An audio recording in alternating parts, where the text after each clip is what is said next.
Hola, bienvenidos todos a las charlas confinadas de los sábados. Como saben, quienes me siguen en Facebook y en Twitter, les anuncié que hoy el programa es grabado, así que no habrá chat, no habrá preguntas en vivo, pero algunos de ustedes sí mandaron preguntas a través de redes sociales y entonces pues las voy a hacer obviamente a lo largo de la entrevista, pero por eso no se me espanten si no ven que no les aparece el chat por ningún lado, es porque es un programa grabado, porque por cuestiones logísticas nuestra invitada no podía el sábado al mediodía, así que lo estamos haciendo un día antes. Se las presento rápidamente.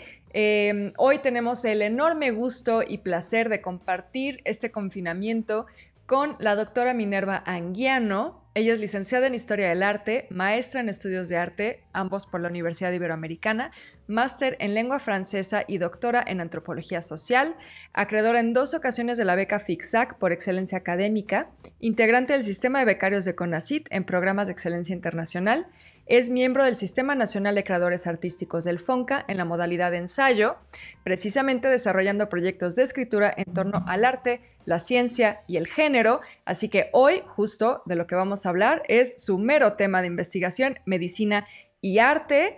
También es una gran curadora, ha colaborado con instancias nacionales e internacionales, entre las que destacan el Museo de Arte Moderno de México, el Museo Universitario de Ciencias y Arte, el Museo Reina Sofía, entre otros. Además, ha colaborado en más de un centenar de exposiciones al tiempo que participa en la docencia y en grupos de investigación en la Universidad Iberoamericana, la UNAM, el ITAM, el IMBAL y la OEA. Es columnista del diario El Sol de México y ha publicado en diversas revistas arbitradas, libros y catálogos. Mine, muchas gracias por estar aquí con nosotros en este sábado de confinamiento. Yo estoy muy feliz de tenerte aquí.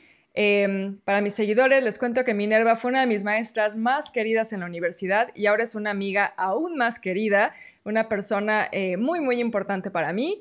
Mine, te agradezco nuevamente. Muchas gracias por estar aquí.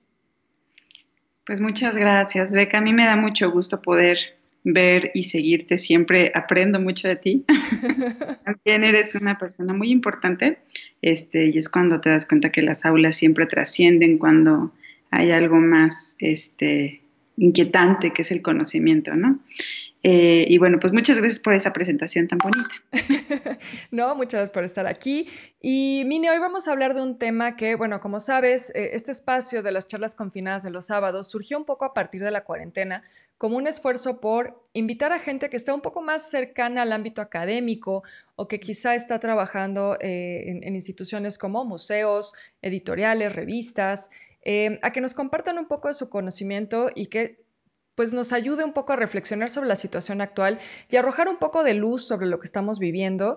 Entonces, en ese sentido, a mí me interesaba mucho que tú nos platicaras sobre tu tema de investigación actual, que es este cruce entre medicina y arte. Entonces, ¿cómo ves si nos vamos a las imágenes para ya entrarle de lleno al tema? Porque pues Minerva nos preparó unas imágenes increíbles, que además todo esto hay que decir que surge obviamente de la investigación que estás llevando a cabo ahora como parte de la beca del Sistema Nacional de Creadores, pero también como parte de una colaboración que estás haciendo en el Sol de México. Y a ver si ahorita también nos recuerdas qué días sale. Está todo en línea, por supuesto, ya les compartí la liga en redes sociales, pero lo que vamos a platicar hoy es un poco de lo que has estado escribiendo en el Sol, ¿no? Sí, bueno, me gustaría un poquito introducir esto, Sí, ¿no? sí, sí, claro, claro. Este proyecto es algo que se está construyendo todo el tiempo. Es un proyecto que inició hace más o menos 5 años y fue a partir de que me invitaron a hacer una curaduría y una revisión de una colección de unos médicos otorrinolaringólogos. Ujú. En ese momento la Asociación de Otorrinolaringología me dio su colección y ahí empezó como un trabajo bien interesante con este cuerpo pues de especialistas, ¿no? De ahí siguió un trabajo con la Asociación de Psiquiatría y posteriormente pues un trabajo muy, muy estrecho con el Palacio de Medicina y ahora pues algo que yo había intuido desde hace 5 años, 6 años, porque sí, fue hace 6 años, Ujú. todavía me acuerdo, empezó como todo un tema que yo decía, claro, es que ¿por qué no tenemos acceso, los de a pie, por decirlo de alguna forma, a eso que también es el patrimonio, que es el avance científico. Toda la cuestión científica a mí me parecía que de pronto se ve como que es un nicho donde solamente un grupo muy especializado puede tener acceso a él, y de ahí esta idea de que parte de nuestro patrimonio, como también existe un patrimonio artístico, un patrimonio gastronómico, etcétera, etcétera, también parte del patrimonio es toda la producción científica y en este sentido la producción de la medicina, ¿no?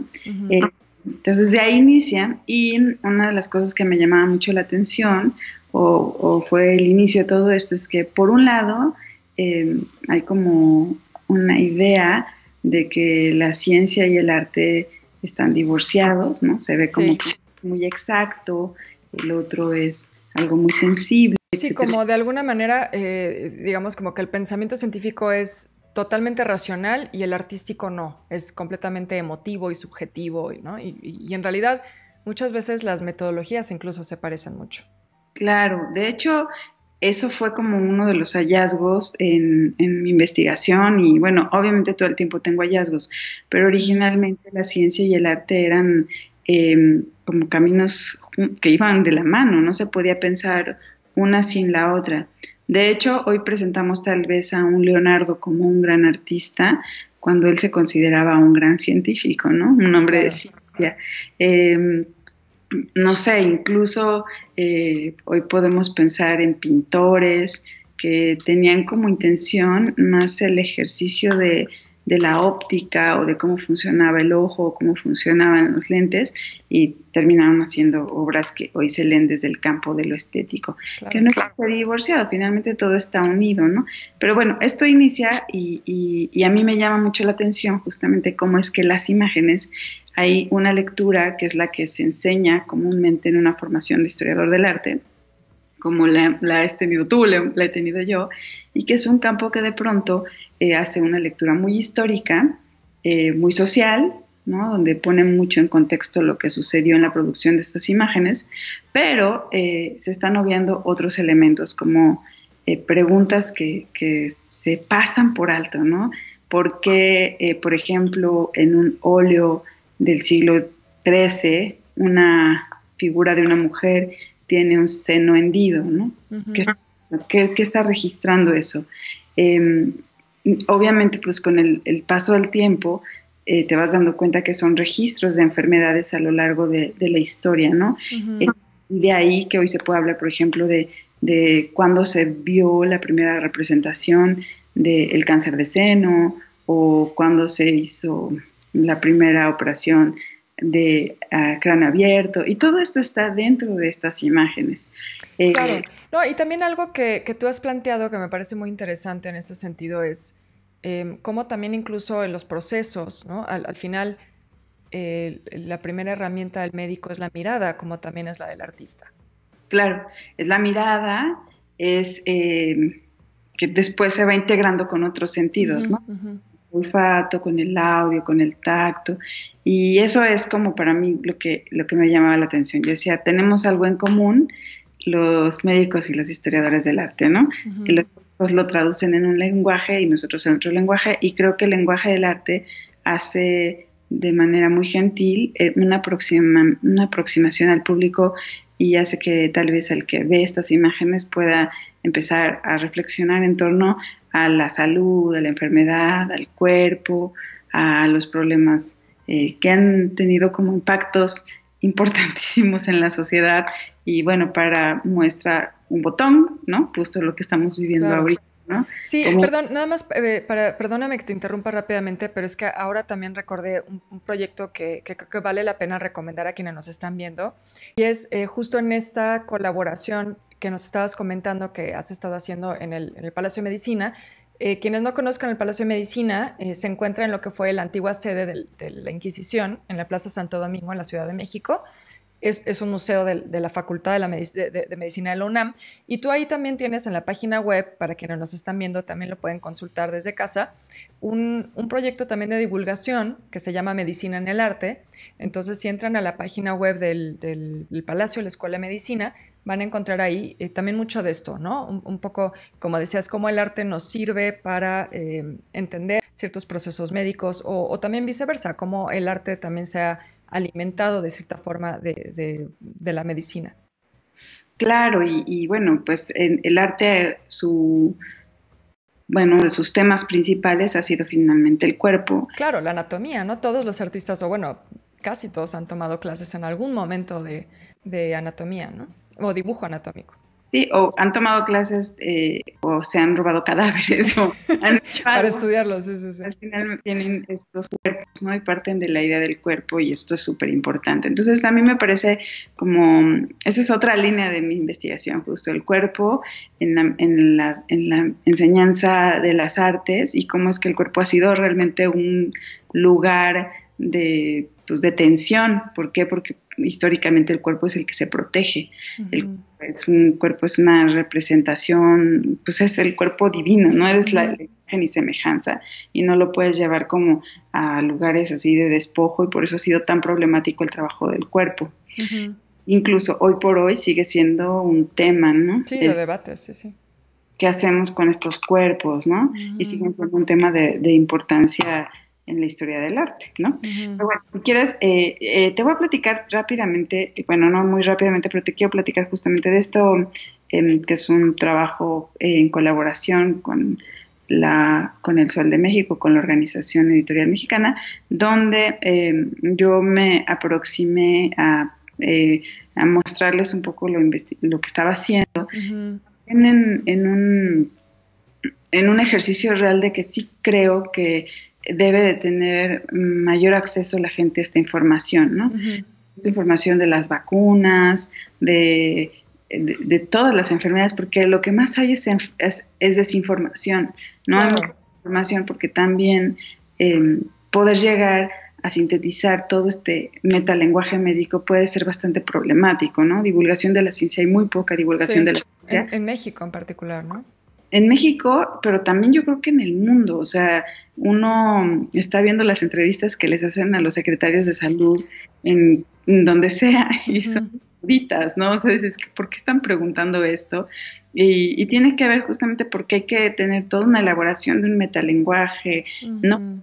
Que llegues y se te vaya a dar como tan fácil entender lo que están diciendo, porque una palabra significa muchas otras cosas, ¿no? Entonces, bueno, un poco fue en este sentido que me aproximé y me recibieron muy bien. Como tú bien sabes, ahorita la prensa está teniendo como muchos problemas que enfrenta económicamente. Sí, ¿no? Sí. Y más ahora que pues que todo se está consumiendo de forma digital, ¿no? Los impresos, justo esta crisis parece que los están empujando un poco más hacia migrar todo a formatos digitales. Claro, y pues tampoco es lo mismo, ¿no? Porque finalmente imprimiendo muchos al 50%, muchos ya no están imprimiendo. Y bueno, pues ha sido un poco difícil como continuar como con una periodicidad estas inserciones, pero bueno, con vistas a que esperemos que pronto se pueda poner como una regulación. Un poco esto lo digo en adelanto a qué día sale, pues esto es un poco complicado. Okay. Pero bueno, que estén al pendiente, ¿no? De que estás colaborando y bueno, también decir que te encuentran en Twitter y en Instagram como @subrayolibros. Entonces también ahí podrán ver lo que vas subiendo y compartiendo, ¿no? Y bueno, me voy a meter justamente en las imágenes. Sí, vamos con eso. Estamos en una imagen. Cuéntanos, ¿qué es lo que estamos viendo aquí? Bueno, en realidad esta imagen a mí me gusta como un inicio, como una introducción. Es un cirujano, así, es un cirujano, la antigua forma de los cirujanos. Sí, muy rudo volver aquí, ¿no?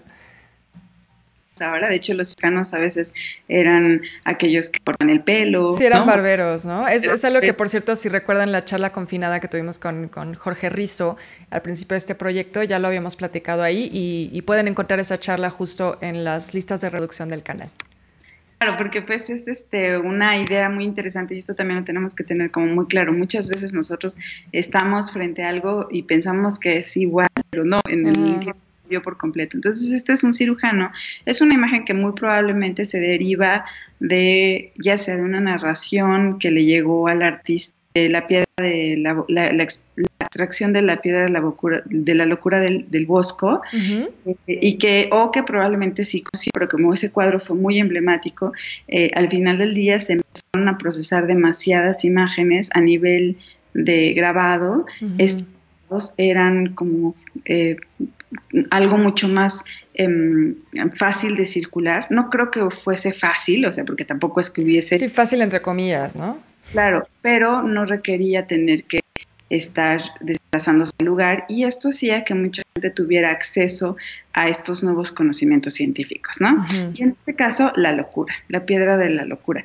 Esta imagen a mí me sirve como inicio de cómo se ha producido el conocimiento y cómo se produce la ciencia a partir de una persona que es la comisionada a darle una forma a la enfermedad y durante mucho tiempo se pensaba que la locura era como un mal que estaba en el cuerpo. Hay una cuestión bien interesante en cómo se medicina durante mucho tiempo, ¿no? Y todos pensaban que era por unos humores, Ujú. medicina humoral, ¿no? Y estos humores producían líquidos, producían sentir, y eso es lo que estaban buscando los médicos, ¿no? Por eso siempre pensaban que al interior del cuerpo había o la bilis negra, que Sí, esas sí. que siempre estuvieron buscando, que luego ya le llamaron cáncer propiamente, pero pues pensaban porque era negra, pero nunca nadie la encontraba. Pero bueno, eso pensaban, o fiebre amarilla, Sí, y sí. la piedra de la locura era como la piedra que personajes le sometió a este tipo de, pues, de cirugías, ¿no? Sí. Ahora, tenemos que ubicar también que es un momento en el que no había casi ningún tipo de adelanto de la farmacopea, es decir, no había ni anestesias, no había Sí, no, no.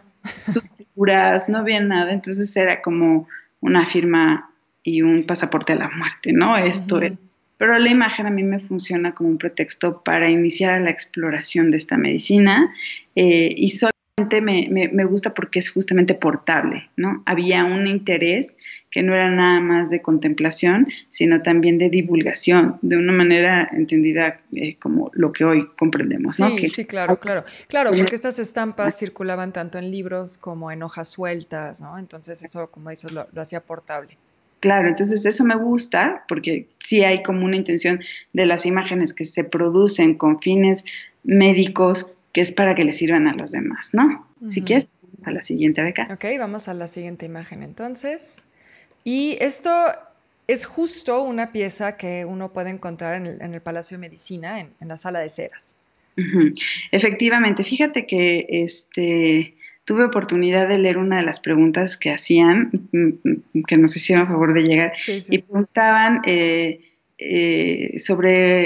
sobre este artista, bueno, no sé si es artista, ¿no? Este personaje que trabaja sobre cuerpos y que los llena de cera y Ujú. de figuras como muy dramáticas, ¿no? Y estos cuerpos fueron cuerpos donados por la ciencia, que esto es una práctica bastante común, mucho más común de lo que nos imaginamos, ¿no? Y de ahí parto, ¿no? La idea de la enseñanza del cuerpo y de la enseñanza del cuerpo para fines médicos. Casi siempre el cuerpo ha sido como un lugar de disputa, como te lo estaba diciendo, ¿no? Disputa, ¿por qué? Porque el cuerpo pues tiene que ser algo que se protege. Tú no puedes disponer del cuerpo de las personas, pero incluso no puedes disponer del cuerpo de las personas vivas, no solo de las Claro. personas muertas. Y si pensamos en otros momentos históricos, si hoy nos resulta completamente pues violento la forma en la que a veces la medicina incide en el cuerpo, imagínense antes, ¿no? Entonces el cuerpo había sido un lugar de clausura y se había destinado que los únicos cuerpos que se podían utilizar para el estudio o Sí, por ejemplo, pensando en algo práctico, una disección anatómica en una escuela médica, ¿no? Eso era muy difícil pensar en hacer algo así cuando tenemos como toda esta carga moral religiosa. Claro, y entonces decían, los únicos cuerpos que se pueden utilizar son los cuerpos de los delincuentes o de los que ya habían caído en pecado antes, ¿no? Esos eran los únicos cuerpos que se podían utilizar. De hecho, perdón, un poco también para contextualizar a la gente, si conocen Frankenstein, por ejemplo, sería como un caso en la cultura popular donde podemos ver esto, ¿no? Que el cuerpo que utiliza el doctor es un cuerpo de un reo, Ujú. ¿no? Y son, bueno, sí, es tremenda, ¿no? Porque es justamente que se puede hacer. Ajá. Y bueno, es muy interesante porque el cuerpo había sido y sigue siendo un tema, y dentro de la medicina ha sido un tema muy recurrente, ¿no? Pero de pronto esta idea del médico es un pintor, y los anatomistas, muchos de ellos iniciaron trabajando con los artistas, ¿no? Es decir, con un Leonardo. De hecho, Leonardo tenía muchísimas personas en su taller que hacían el trabajo anatómico, pero también había muchos estudiantes de medicina a los cuales no se les permitía tener acceso a los cuerpos de los cadáveres, ¿ok? Para llegar a una sala de anatomía, tú tenías que haber ya cursado muchísimas cosas y haber matado a varios, ¿no? Claro, y además los veían a una distancia, ¿no? Como ahora, era como una especie de auditorio, y entonces los alumnos estaban en gradas, a veces muy lejos, y entonces Claro. ni siquiera alcanzaban a ver nada. Claro. Y entonces estos cuerpos se volvían como difíciles de tener acceso a ellos, y para la docencia, para la didáctica, se utilizaban pues, estos cadáveres, pero decidieron empezar a producir ceras anatómicas, ¿ok? Estas son ceras anatómicas que básicamente lo que hacían eran seccionar el lugar, por ejemplo, puede ser el rostro, a veces era el brazo, podía ser la zona genital, podía ser el vientre, lo que sea, y mostraban la enfermedad o el padecimiento y cómo se veía. Es decir, no mostraban el síntoma, sino el signo. El signo es justamente la enfermedad, cómo aparece. Y esto pues se usaba mucho, y ya después con el tiempo se han hecho estudios de estas ceras anatómicas que se comercializan, casi todas están en el Palacio de Medicina, aunque también sé de algunos médicos que las tienen dentro de sus colecciones. Sí, sí, sí. Y estas ceras casi todas tenían que ver pues con enseñar esto, y están muchas de ellas hechas con material humano, es decir, pueden tener pelo humano, pueden tener huesos, muchos de ellos También huesos de animales, muchos, ¿no? tienen huesos de animales, y sus almas, o sea, lo que es la estructura, puede ser incluso de un cráneo, pueden tener como ciertos elementos que les dan como este carácter de vida. Lo que es muy interesante no solamente cómo lo presentan, sino aparece una metáfora dentro de la medicina que a mí me parece súper importante, que es el de la sábana blanca. Todas las imágenes que tenían finalidad médica tenían que ser presentados con esta sábana blanca, ¿no? Con este velo que de cierta forma daba como ese tratamiento o esta justificación de estar representando el cuerpo enfermo, pero con fines que no eran pues de contemplación, ¿no? Sino que básicamente le otorgan un decoro. Pero este trabajo pues se asemeja mucho del trabajo que hacen muchos artistas contemporáneos, entre ellos artistas que trabajan con la técnica de encerar los cuerpos, ¿no? Pero los cuerpos han sido encerados desde hace tiempo. La medicina los empezó a encerar. De hecho, incluso en el Palacio de Medicina está el famoso cuerpo de una mujer. Sí, zapoteca, ¿no? Exacto. Entonces, esta es una práctica que se había hecho mucho y que hoy resulta ser como muy activa por fines comerciales, porque además son cuerpos o no sé, dándose besos, ¿no? Cosas así, ¿no? Y esto pues evidentemente llama mucho la atención a las personas, ¿no? Si quieres pasamos a la siguiente. Ok, vamos a la que sigue, que esto es Vic Muñiz, ¿cierto? Es que el cambio, pero es... Ya, ahorita a ver si. Son los platos de salmonela y cólera. Ok, bueno, esto es... vamos a cambiar un poco de tema, pero todo está junto, al final no importa, ¿no? Cadáver exquisito. Bueno, este es un proyecto bien bonito, que es el MIT. El MIT tiene un taller de arte donde Danino es un personaje muy interesante que está muy preocupado por la estética y está muy interesado por cómo la ciencia y el arte se pueden lograr intersectar, ¿no? En sus proyectos ha invitado a muchísimos artistas y muchos de ellos trabajan directamente con el MIT, justamente tratando de romper todo este paradigma de que la ciencia y el arte está como dividido. Sí, déjame nada más hacer un breve paréntesis para quienes nos están viendo. El MIT es el Instituto Tecnológico de Massachusetts y es una de las instituciones científicas más importantes a nivel mundial. Así es, efectivamente. Y entonces este grupo trabaja, por ejemplo, desde cuestiones con la música, la sensibilidad, performance, etcétera, etcétera, hasta proyectos en los que invitan a artistas que les gusta lo que producen, ¿no? Vic Muñiz, por su parte, es un artista que trabaja mucho con materiales, café, es casi todos comibles. Produce imágenes que son como pues trampantojos, podríamos decirlo así, es decir, como engaños visuales con los que a partir de un material produce una figura y son imágenes súper, súper, súper bonitas, súper interesantes. Lo que es más llamativo esto es que para poder terminar de leer esta imagen, te tienes que acercar a la imagen, tienes que verla de cerca. Esta forma de ver tiene que ver mucho con la mirada microscópica, ¿no?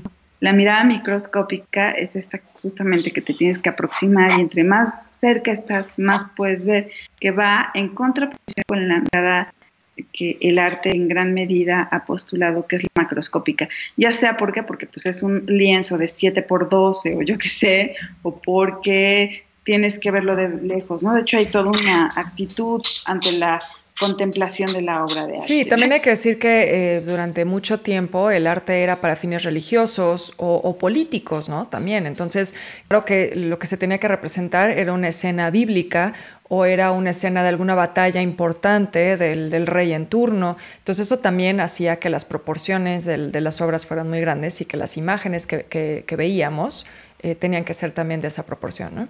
Claro, incluso llegada la modernidad, los propios impresionistas lo que buscaban es que te alejaras, ¿no? Claro, efectos ópticos. Entonces, de pronto, este juego de miradas microscópicas y macroscópicas logran encontrarse en este espacio que es el MIT. Y entonces, tal Danino le dice justamente a Vic Muñiz que le gustaría que produjera pues una serie de proyectos con relación a cómo se ven las bacterias y cómo se ve pues la enfermedad, ¿no? Porque las bacterias, así como el coronavirus y todas las sí, virus.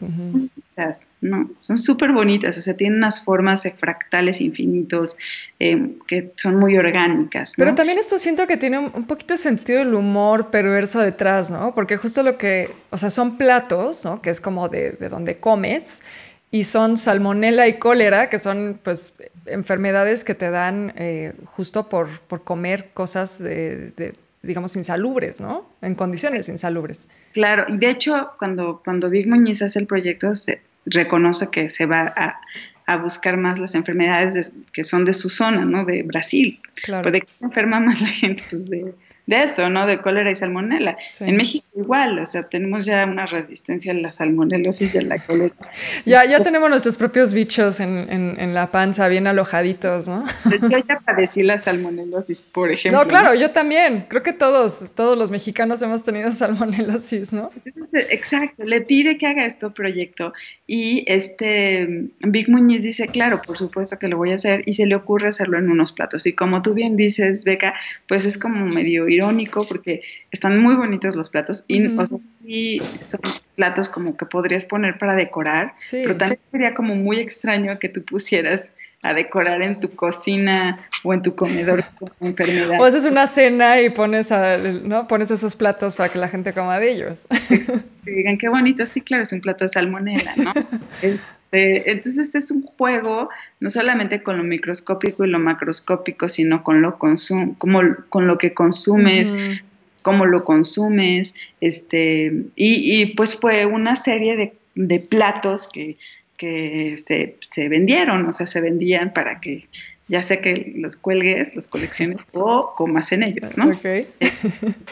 Pues sí, una forma muy interesante también de aproximar a la gente a esto, porque además también lo decían, es que son muy dañinos, pero también son muy necesarios, es decir, las bacterias y los virus no existen como entidades demoníacas, ¿no? O sea, Claro. al mismo tiempo que te pueden hacer mucho daño, también los requiere tu cuerpo para poder procesar muchas cosas. Tal es el caso, por ejemplo, del E. coli, ¿no? O sea, lo tenemos todos en cantidades importantes en el intestino y pues es parte de lo que nos ayuda a procesar la comida, pero siempre pensamos como los bichos son lo peor. Claro. Y que ahorita las narrativas van mucho para allá. Es que justo ¿no? también creo que tiene que ver con una sobrehigienización de la vida que empieza en el siglo XIX y que lo estamos viendo otra vez, ¿no?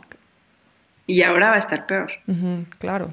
¿no? Sí, sí, Y sí. por ejemplo, cuando fue todo lo del H1N1, que te decían lávate las manos, lávate las manos, lávate las manos, lávate, ¿no? Y que decían es que los mexicanos no se lavaron las manos, ¿no? Era esta idea de la higiene, claro, el lavado de manos, que esto también ya tiene mucho tiempo y también salió de la medicina y también... No, es súper importante, ¿no? Claro, primero que se atrevió a decir que él se laven las manos, Sí, lo tiraron de a loco, ¿no? Se terminó suicidando. Sí, o sea, sí. ¿por qué? Porque le dijeron, eso no está bien, ¿no? No estás mal. Hoy no, pues ya sabemos sí, que todos sí. aceptamos que eso es necesario y es súper importante. Pero Claro. bueno, no sé, yo la verdad es que sí comería de estos platos, creo. Claro, yo también. Me daría mucha risa. Yo sí lo haría.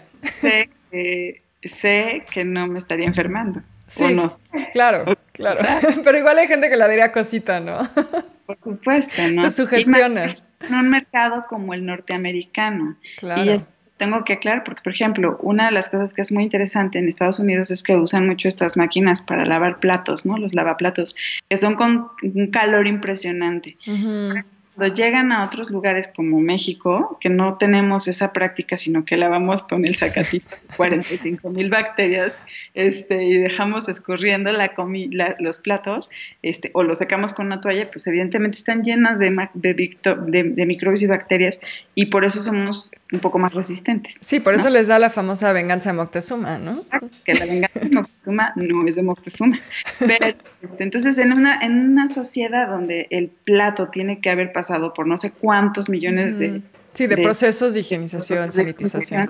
De pronto te presentas esto, es como rompiste la barrera, ¿no? Rompiste la barrera de protección. Pero bueno, si quieres pasamos. Sí, vamos a la siguiente, que justo tiene que ver con el tema actual de la epidemia. Es una imagen que lo que nos está presentando es el ébola, ¿no? El ébola. Bueno, esta pieza es una pieza que se produce en otro espacio también muy interesante, que es la Wellcome Collection, que es un museo que también se ha abocado mucho a unir el arte y la ciencia, la medicina. Sí, de hecho yo les recomendaría, perdón, que vayan a su página, porque además tienen también artículos muy interesantes, la Wellcome Collection. O sea, no solo puede uno explorar las obras de la colección, sino que siempre están invitando a gente interesante a escribir artículos. Sí, y además tienen como una apertura muy buena a casi todos los diálogos que se puedan hacer desde todas las disciplinas, pero ellos también abogan mucho por invitar a los artistas a darle una nueva mirada a todas las cuestiones de su colección, ¿no? Esta fue una comisión que se le hizo a Luc Jerram, que es un artista relativamente jovenazo, y a él le llama mucho la atención como esta idea misma, ¿no? De que el virus te da pavor, ¿no? O sea, ya ahorita nos dicen justo estaba escuchando la plática hace rato de las 7 de la noche. Y la novela. La novela de las 7 de la noche. Y entonces todos estaban así, que el virus, que no sé qué, no, y todo gira en torno a que cómo vamos a matar a este bicho tan tremendo. Y bueno, pues evidentemente no lo vamos a matar, ¿no? Llegó para quedarse. Y constituye una parte orgánica de nuestro ecosistema. O sea, todas las bacterias, todos los virus son parte de este ecosistema y como tal, pues se organizan y así es, ¿no? Esa es la vida, ¿no? Y hay unos que, por ejemplo, se pueden regionalizar, como es el caso del ébola, Ujú. ¿no? El ébola tiene una letalidad del 95%, es decir, alguien se enferma de ébola y son 95% de probabilidad de que se muera. Ujú. Pero además nadie sabe bien quién fue el animal o de dónde surgió, ¿no? Que esto es también algo muy, muy atípico. Hoy por hoy se puede decir que es cómo fue todo el camino del COVID, pero del ébola no se sabe. ¿Y cómo es que esto, pues el ébola también se llevó a una dramatización en el cine, ¿no? Nosotros recordamos Ujú. películas ¿cómo se llamaba esta película que hablaba del ébola horriblemente y que decía todos así súper cubiertos y toda esta parte del cuerpo que se tenía No, no que... recuerdo cuál dices. Ay, Contagio, creo que se Creo que llamaba. sí, puede ser. Que estuvo de moda hace unos Sí, sí, meses. sí, es como de lo que más ha visto ahorita en las plataformas, ¿no? Creo que sí es. Explicar rápido el contexto, es que el ébola surge en 1976, ¿no? Se descubre En, en el 76, ajá.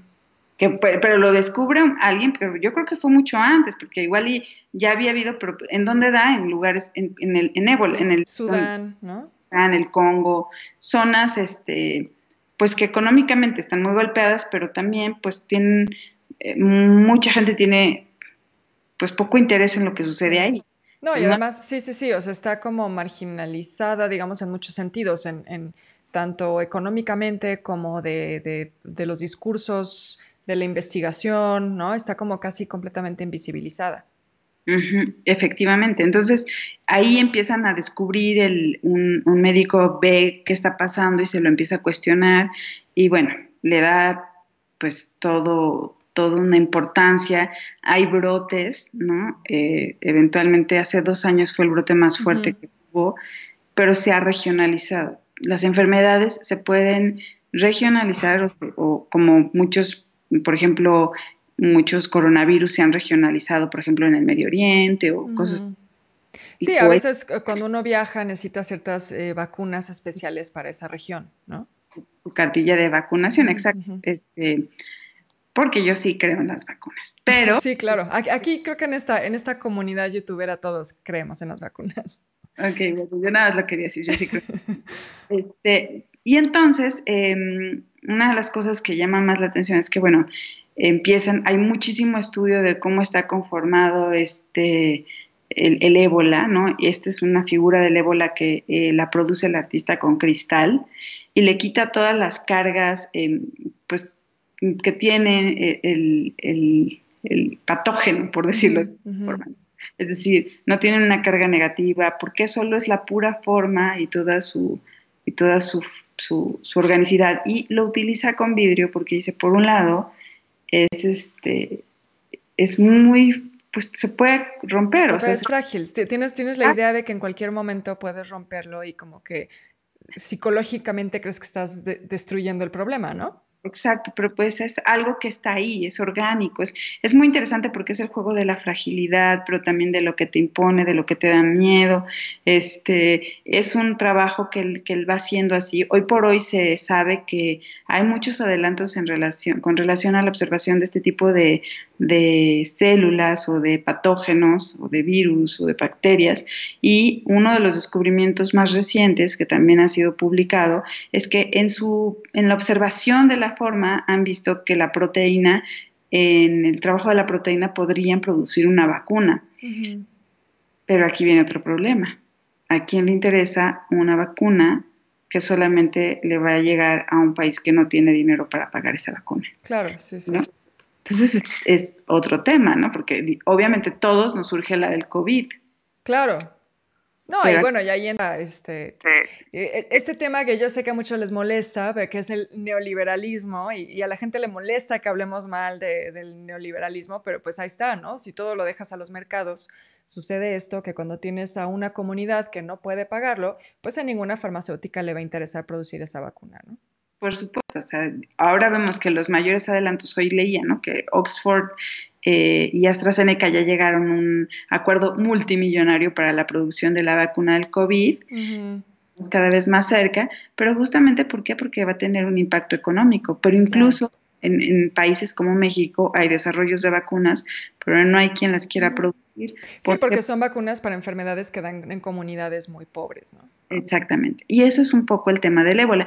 Pero a mí me encanta la cuestión de empezar a observar cómo es que las enfermedades están siempre ahí, ¿no? Ujú. Están latentes y que muchas de ellas pues sí han tenido como una posibilidad de mejorarse, pero hay una agenda y esta agenda no es nada más la de disponer de la salud de los cuerpos, sino de que nos importen algún tipo de cuerpo, ¿no? Es decir, Claro, hay un cuerpo que parece sí, que vale más que otro cuerpo, exacto. que es lo que reflexiona él y lleva pues casi todos los bichos en esta técnica impecable, preciosa, con un cristal casi veneciano y las pone en espacios pues muy higiénicos como son los museos, ¿no? Y además, también la transparencia juega un papel importante aquí, ¿no, Mine? Sí, la transparencia es muy importante porque es justamente quitarle toda esta carga, Ujú. ¿no? Lo puro, lo diáfano. Es que es un ejercicio, pero además fíjate, lo que es más bonito de su trabajo es que tú te acerques a esto como lo hacen los niños. Al no saber que es a mí la mirada de los niños me parece fascinante porque al no saber que es un virus, un bicho, lo que tú sé, como le Claro, quieras decir, te aproximas con él con muchísima más curiosidad que cuando te dicen luego, luego ahí está la salmonela. Es claro. decir, es algo con lo que nuevamente te invita, que es la mirada científica, que es la mirada que yo le llamo microscópica, ¿no? De acercarte. Quiero ver el pelo, quiero ver la cortada, quiero Sí. ver la sangre, ¿no? Eso es lo que quieres ver, No, y ¿no? también creo que la delicadeza de la técnica te da eso, ¿no? Quieres ver cómo está producido, quieres ver todos los detalles, te impresiona que haya algo, como bien decías, con tanta fragilidad, y entonces eso hace que te acerques a algo, mientras que cuando sabes que la enfermedad está ahí, y lo vemos ahora, ¿no? Lavamos todo lo que tocamos, lo decíamos hace un momento, nos lavamos las manos, la sana distancia, ¿no? Queremos Ujú. guardar cualquier distancia posible con cualquier tipo de enfermedad y esto tiene el efecto contrario, te quita el miedo porque quieres acercarte a ver la técnica. Ujú. Sí, efectivamente. Pasamos a la que sigue. Sí, sí, sí. Y aquí estamos viendo una especie de piedad con una mujer cubierta con un velo negro y guantes quirúrgicos. Y creo que ese es justo el tema de los guantes, es lo que te interesa aquí, ¿no? Pues mira, me llama la atención dos cosas, los guantes y también el cómo viste la mujer, ¿no? Evidentemente siempre nos hace alusión a una burka. Ujú. Esta es una imagen que fíjate que yo estuve mucho tiempo como viéndola, está en diálogo con otra, Sí. tiene una hermanita, Ujú. este, y me llama la atención, bueno, uno sí, los guantes quirúrgicos, que yo dentro de las cosas que rastreo justamente es como un invento amoroso, así les llamo, porque fue una comisión que le hizo un médico a pues una empresa que producía llantas para que a su enfermera, de la cual estaba perdidamente enamorado, no le diera una dermatitis, porque tenía como contacto con todos los instrumentos, le generaban muchos problemas en las Oh, manos. mira, esa historia es muy bonita. Y entonces él manda a pedir esos guantes y de pronto se da cuenta que puede ser pues una muy buena protección y después se fueron industrializando, ¿no? Entonces en realidad es como algo que surge con esta intención amorosa, ¿no? Pero después se volvió como algo bien interesante porque por un lado dices, bueno, ok, se inventa así, pero la mano que te va a curar es la mano que nunca te siente, ¿no? Ujú. Siempre está con Como esta una barrera, ¿no? barrera, pero no siente tu temperatura, no siente tal vez tu piel, ¿no? Y también está esta idea de que la ruptura de ese guante pues va a avecinar algo terrible, ¿no? O sea, también ya hay esta idea de que se rompe y pues ya se acabó el escudo y ya no hay Claro. que hacer, ¿no? Entonces a mí me gustaba mucho esta imagen porque, bueno, justamente creo que tiene que ver con estas dos lecturas. Hay un, hay un científico que es Feyerabend que dice la ciencia es la nueva religión, ¿no? Ujú. Y bueno, un poco creo que es ahí, ¿no? La Ujú. religión lo crees mucho por dogma de fe y la medicina también a veces la crees por dogma de Sí, fe, sí, sí, sí, ¿no? claro. Y son dos figuras que se están como cubriendo, pero y que al final del día estás como siempre dispuesto a esto, ¿no? A los designios del cuerpo que es dispuesto para la ciencia o a los designios del cuerpo que es dispuesto para Dios. Sí, sí, sí, no, y nos cuesta mucho trabajo pensar o aceptar que la ciencia también puede ser incierta, ¿no? Queremos que la ciencia nos dé respuestas correctas, infalibles siempre, y bueno, lo estamos viendo ahora, ¿no? Los científicos no siempre están de acuerdo, siempre surgen nuevas investigaciones, nuevas ideas que pueden romper otras que ya estaban muy fijas, y eso también nos genera mucha ansiedad, creo. Nos genera mucha ansiedad y queremos certezas y las Ujú, certezas no existen, ¿no? De hecho, a mí me gusta mucho decir cuando te van vas al doctor y le dices, ¿qué tengo, no? ujú. Y te dice, bueno, creo que puede usted tener y te da tres, ¿no? Pero vaya a hacer la sangre y el no sé cuál estudio y el otro estudio y el de aquí y el de allá y el de... Y al final se llama impresión diagnóstica. Nunca se dice diagnóstico. Siempre Ujú. están dando una impresión de lo que creen que tienes, ¿no? Claro, y Este, luego también por eso está esta idea de que necesitas una segunda opinión, ¿no? Mucha gente claro. te dice, no, ve a buscar una segunda opinión.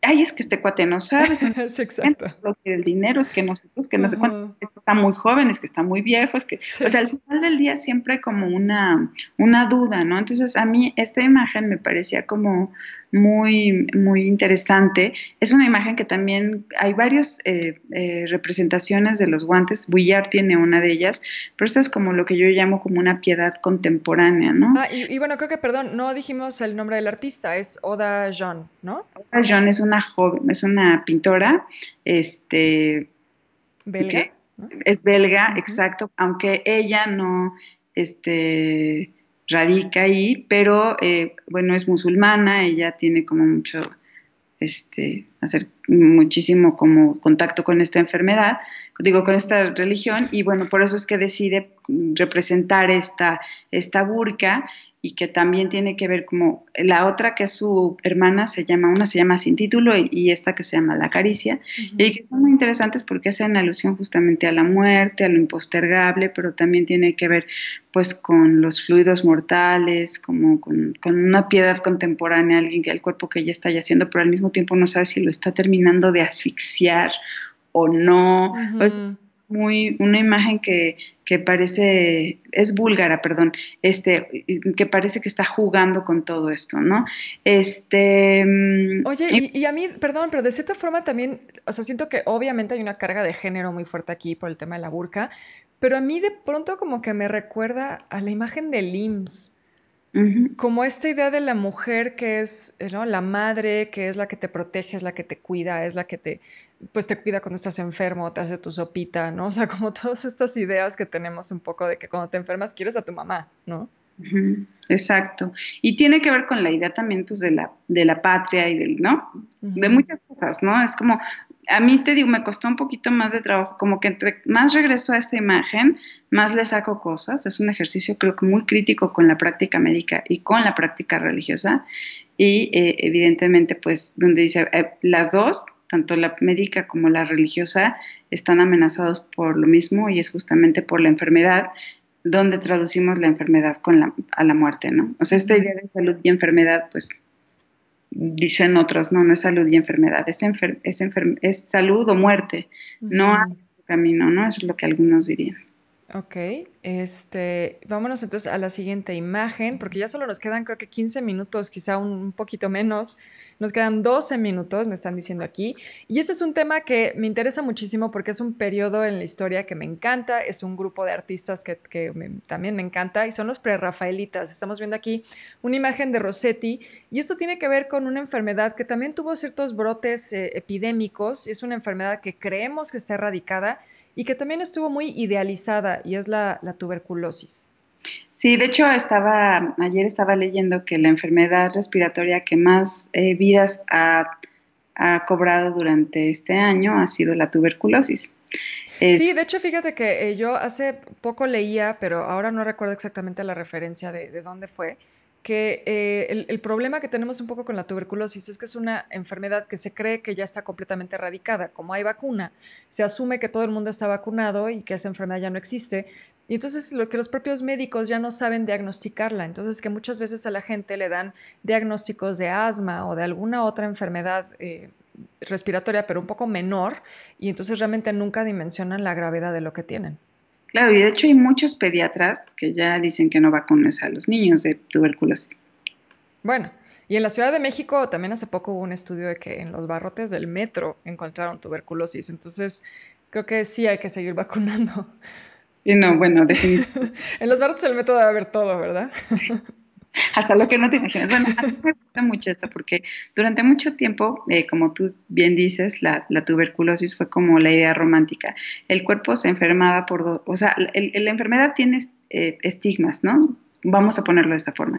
Existe una enfermedad que es romántica, que es tratada como una enfermedad sensible, te Ujú. da que pues por el designio de Dios, porque por tu fragilidad, por no sé, ¿no? Por tu liviandad, no sé, hay toda Sí, una sí, sí, sí. y hay una forma de aproximarnos a la enfermedad. De pronto nos podemos aproximar a la enfermedad, o sea, por ejemplo, si alguien tiene una enfermedad como cáncer, tu acercamiento a esta persona es de enorme compasión, ¿no? Y de Ujú. apoyo.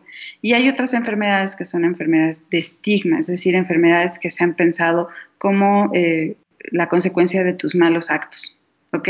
Como la sífilis Como era la una, quizá una actual sería el SIDA, ¿no? hoy sería el SIDA, ¿no? Ujú. En ese entonces, en el siglo XIX, se pensaba la enfermedad romántica, la tuberculosis, y la sífilis, la enfermedad de estigma, ¿no? Ujú. Y evidentemente, pues la tuberculosis se pensaba así porque tenía como una presentación sintomática muy especial, ¿no? En principio, esta idea de un cuerpo lánguido, frágil, y debemos de pensar que hasta produjo una estética la enfermedad. Sí. Las mujeres tomaban agua con vinagre y los hombres igual para estar delgadísimos, delgadísimos y palidecer, ¿no? Imagínate vivir de agua y vinagre. Bueno, yo no podría. No, Es no, no. un ideal de belleza, ¿no? Se pintaban las ojeras, se palidecían la cara, tenía que ver como con toda una estética.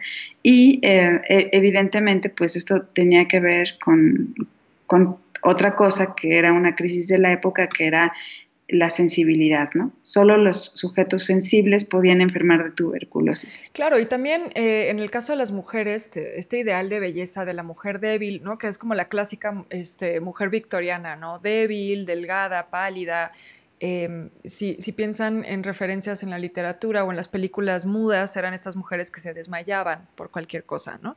Pero también tenía que ver con una idea de que una mujer débil, pálida, enfermiza, no se va a salir de la casa, ¿no? O sea, también tiene un poco que ver con los ideales y los roles de género que había en esa época.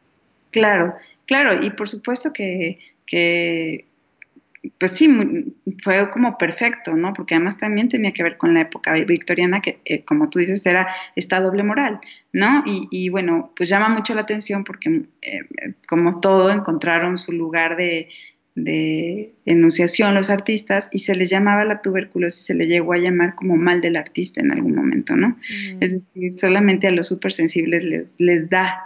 Este, y bueno, este cuadro tiene que ver con la historia de Dante Gabriel Rossetti y su relación con Que Rossetti es el autor del cuadro, ¿no?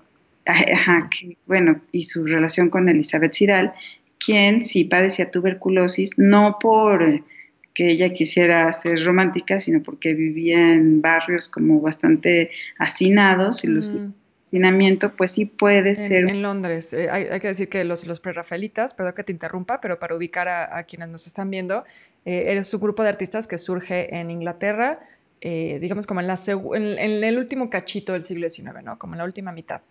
Exactamente. Y pues eran estos jóvenes, como tú bien dices, que estaban en Londres y Elizabeth es la musa de toda esta sociedad, ¿no?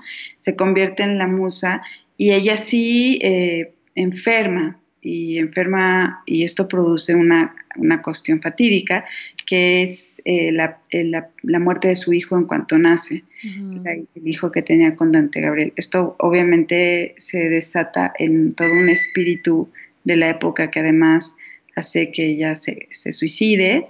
Y bueno, este va a ser el capítulo que va a marcar sin duda pues la obra de Rossetti, porque a partir de eso es que va perseguir todo el tiempo el fantasma de su mujer, de Sidal. Este cuadro que se llama Encontrada tiene que ver cómo fue que imprimió la muerte de tuberculosis de su mujer. Si tú ves el rostro de ella está demacrado. Sí, hasta verdoso, ¿no? Sí, y las hojas las hojas su vestido son como hojas secas. Es alguien que está muriendo, ¿no? Está enferma y eso era como el elemento que a él le va a generar como mayor trauma porque, bueno, marca su obra, ¿no? Sidal creo que fue un personaje interesantísimo porque no solamente va a encarnar este ideal de belleza de esa época, sino también, pues es la encarnación de la enfermedad y de cómo se vivía la enfermedad y lo que producía la enfermedad, ¿no? Es decir, ya no hay tanto romanticismo cuando hay la muerte del niño. Claro. Se vuelve ya de pronto demasiado, ¿no? Es que sí, claro, es como, aunque había una exaltación por el suicidio, ¿no? O sea, es decir, Sí. el suicidio como lo máximo en un joven, etcétera, etcétera. De hecho, por ahí había una moda que a mí ahora me resulta como muy, muy chistoso y quizás sería en un contexto contemporáneo lo veríamos en cuentas como es de mamador, que se ponían unos collares con unas pequeñas botellas con arsénico, ¿no? Como por si de pronto ya la vida te resulta completamente intolerable, tienes ahí a la mano tu colguije con arsénico listo para suicidarte. Claro, eso sí era, de hecho, en una exposición que se hizo en el Met, que se llamaba De la tradición a la transgresión en el arte británico y que la hizo Andrew Bolton, que es el especialista en indumentaria inglesa, pone esa parte, dice, claro que los ingleses siempre han estado transgrediendo por medio de la ropa, ¿no? Sí, Hay claro. esos elementos transgresores y ponen las botellas de veneno, o sea, es que es romántico traer acá tu botellita de veneno, ¿no? Sí. Y pues sí, eran más imágenes, ¿no? Pero sí hubo muchísimo esta entrega de todo, ¿no? A ver, esto todavía no, cuando pinta esto, Rossetti. Rossetti, estamos hablando de 1869 y todavía faltaban 20 años más o menos para que llegara la emblemática conferencia de Robert Koch, que dice justamente que no, que la tuberculosis no tenía nada que ver con lo sensible, que la tuberculosis era una bacteria, Sí. y que pues ya, ¿no? O sea, que te basta de decir tuberculosis. Evidentemente, pues esto causó un cambio fuertísimo dentro de la idea misma de la medicina. Y bueno, no sé si puedas cambiarle, Beca, Sí, le cambiamos rápido a la imagen que sigue, que por cierto, este descubrimiento de la bacteria tiene también que ver con lo que hablábamos al principio de la mirada microscópica, ¿no? Es gracias también a los avances en la óptica que finalmente se puede hacer este descubrimiento. Claro, y además Robert Koch lo hace porque también se dan una serie de cosas como por ejemplo se hace el cultivo de agar, o sea, todo está un método de cultivo para la bacteria, para la observación, o sea, hay un montón de adelantos, ¿no? De cómo, el famoso peltre, la caja de Petri, que se llama así por quien la inventó, que era el amigo de Koch y que le dice, vamos a hacerlo tú y yo juntos, y bueno, terminan haciendo esto. Pero al final del día, la idea de que se fuera desromantizando la tuberculosis no fue tan rápida, es decir, no solo se dijo, ya, pues sí, la tuberculosis es una enfermedad bacteriana, y pues la gente, la verdad, tampoco es que entendiera muy claro qué era esa cosa que le estaban diciendo que era una bacteria, ¿no? O sea, claro. Tampoco se tenía tanta divulgación de la enfermedad. O sea, es decir, si ahora no hay divulgación de la ciencia, en ese entonces un poco menos, ¿no? Entonces, esto va a producir un montón pues de cuadros, va a ser un leitmotiv del siglo XIX, la tuberculosis, pero a mí me gusta también detenerme en otros ejercicios de las artes, que no solamente es la pintura, y me gusta, por ejemplo, mucho este texto que es para mí emblemático, el texto de La montaña mágica de Thomas Mann, que evidentemente pues habla pues, de un lugar de tuberculosos.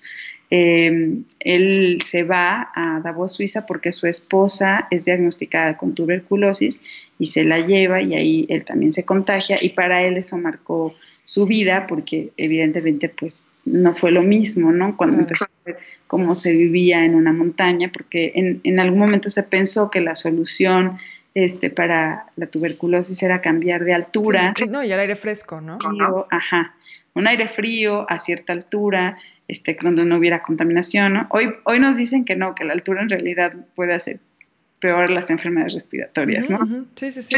Los asmáticos lo sabemos. Cuando estás en lugares muy, muy altos, claro, te cuesta trabajo respirar. Y justo lo que estamos viendo aquí es Davos, ¿no?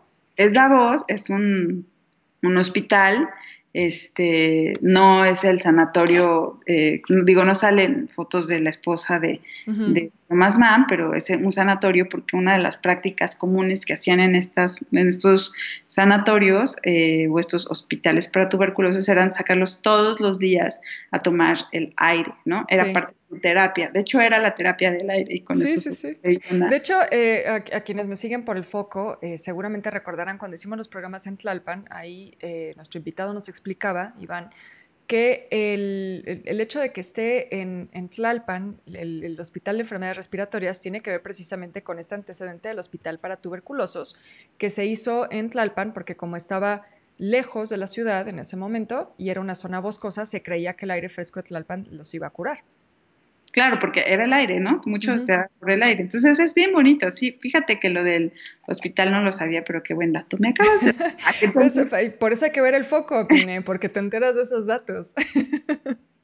bueno, ya qué bueno que me dijiste, lo voy a ver. Es muy interesante porque él cuenta en este libro que es un tabique, pero es un tabique muy bueno. O sea, a mí me gusta muchísimo, la verdad es un gran libro. Ahí está, otra recomendación más de cuarentena para quienes nos ven.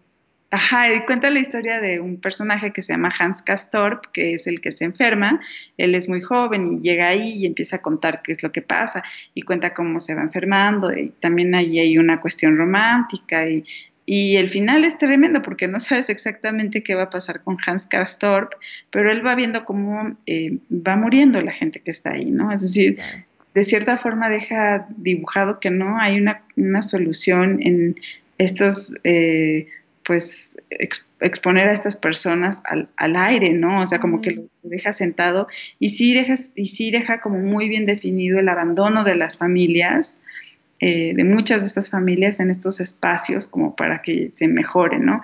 Pero pues también tiene otro tema que es no todos pueden pagar estar en un sanatorio, ¿no? Claro.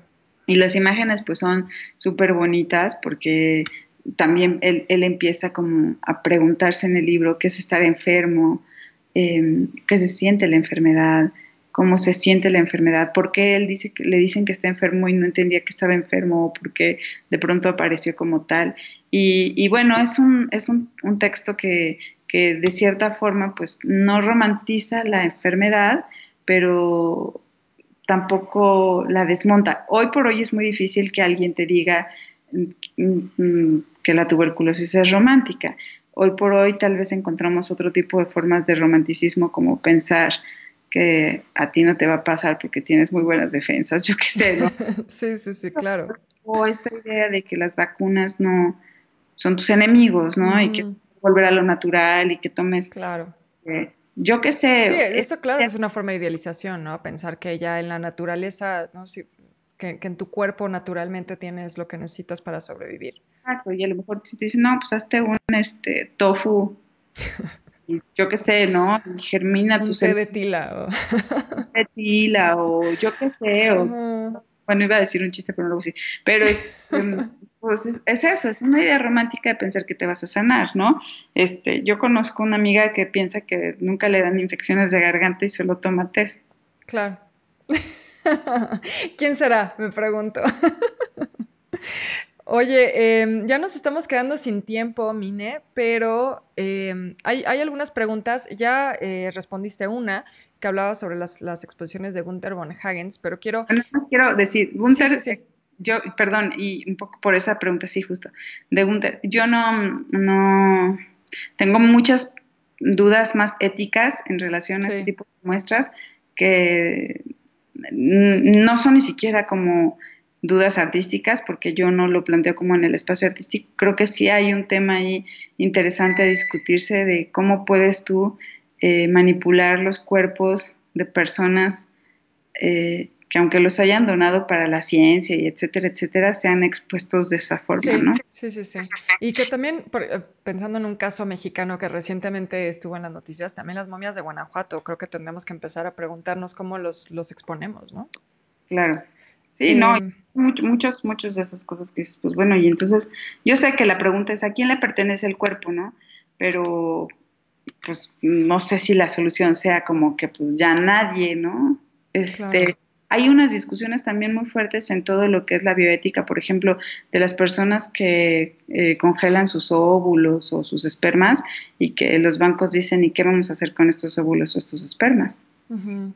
Claro, sí, sí, Como, ¿qué sí. haces con todo este material orgánico? Una pregunta interesante. Otra pregunta que nos hacían por acá era, ¿cuál es tu cuadro favorito sobre medicina y qué te llama la atención en particular de ese cuadro?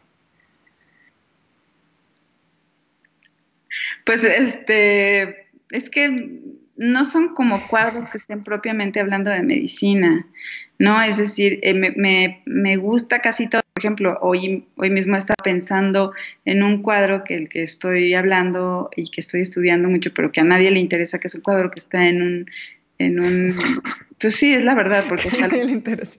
bueno, no voy a decir, pero lo pedí al museo al que pertenece, me dijo, no tenemos foto de ese cuadro, no ha sido un objeto fotografiable, pero cuenta la historia de la rabia, ¿no? Entonces, Ok. a mí me parecía muy interesante para la historia de la rabia en México y cómo es que se trajo la rabia en México, porque ahorita ya descubrí que pues Pasteur, pues no es que quisiera donar el cerebro del conejo inoculado con rabia nada más porque sí, sino porque tenía todo un proyecto colonialista en los países Ok. en desarrollo, ¿no? Entonces, no sé, ese cuadro ahorita me tiene dando vueltas, pero Es que creo que siempre es bien difícil cuando a un historiador o historiadora del arte nos preguntan cuál es tu cuadro favorito. Creo que es casi imposible responderlo, ¿no? O sea, a mí siempre me cuesta mucho trabajo y termino como diciéndole, bueno, más que cuadro favorito les puedo decir mis 10 artistas favoritos.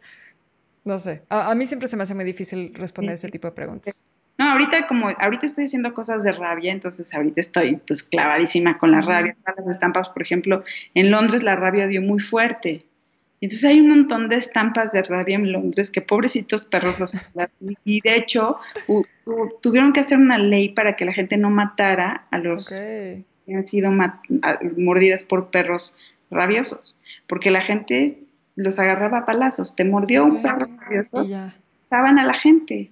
Entonces, ahorita hay muchas cosas que estoy viendo de la rabia y en México hay un cuadro que no es que tenga la mejor hechura, pero tiene un gran registro histórico de qué fue lo que pasó con esta vacuna y cómo es que llegó a México. Ya.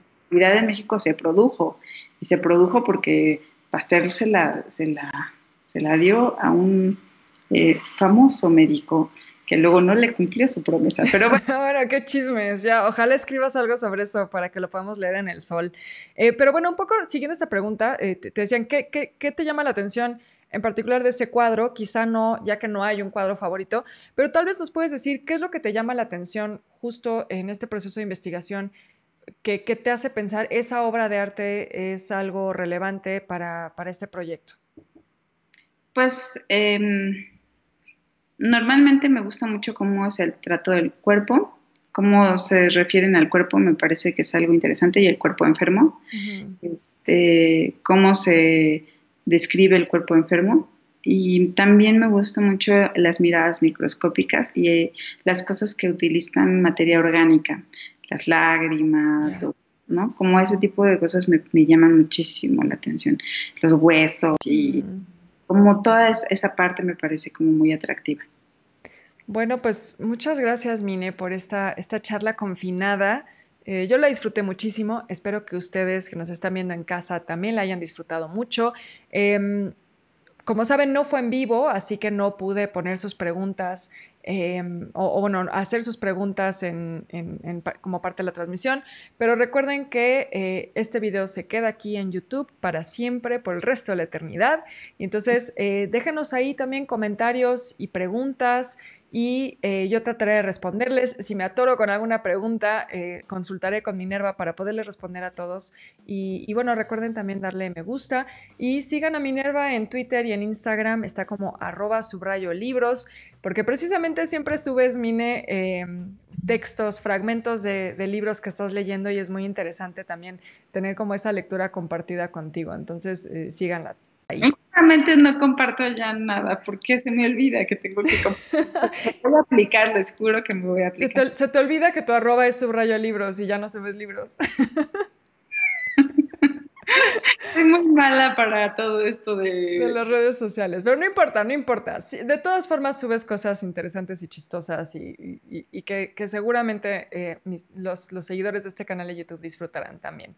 Muchas gracias. Entonces, bueno, ya lo saben, esto fue otro sábado de charlas confinadas. Nos vemos el lunes para platicar de la nota cultural de la semana. Sigo decidiendo cuál va a ser, pero bueno, estén al pendiente el lunes de la transmisión en vivo. Muchas gracias, Mine, por estar aquí con nosotros otra vez. Sí, Beca, muchas felicidades. Me encanta tu canal. Muchas gracias. Nos vemos. Quédense en su casa.